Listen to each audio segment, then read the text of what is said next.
Hey, I'm with Mike here from District 5, and things were a little weird today. And could you give me your perspective on the convention today?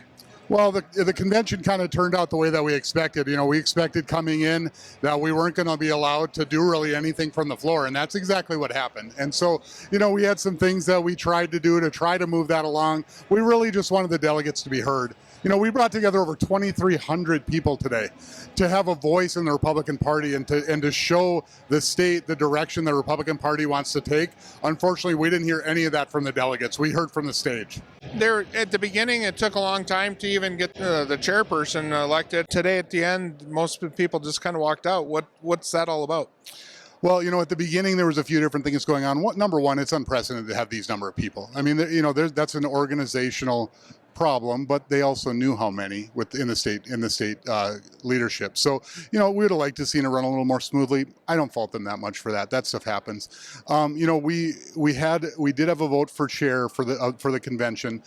We had hoped that we would have our chair candidate Gary Emineth have the ability to address the delegates. Unfortunately, that got voted down, and we weren't able to make that happen. And so, we lost that race. Rick Becker's race was very, very close. The thing that we take from it is that we had 1,000 people here today that agreed with the point of view that we had, which is that we wanted to hear from the delegates and that the delegates who run this meeting.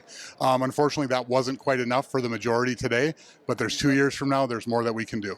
So one of the things, like what you're bringing up is there's a lot of people saying that, hey, we're a Republican state, but the people at home aren't being heard.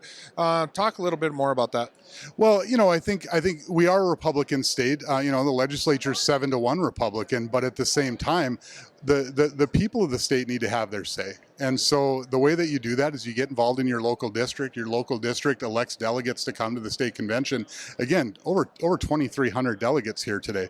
You would think in a diverse crowd like this in the Republican Party, that big tent party that everybody likes to talk about, we would want that debate. It'd be a rich debate. Wonderful people from all across the country and across the state of North Dakota to come together to have that discussion. Unfortunately, they didn't want to have that discussion today. Well, anything else you'd like to say? No, I think it shows that the Republican Party is strong right now, but it also shows that we've got a lot that we need to do to get this party on track with where it needs to go. Well, thank you very much for your time. So we're ending up the Republican convention here in Bismarck, North Dakota, and thanks for joining us.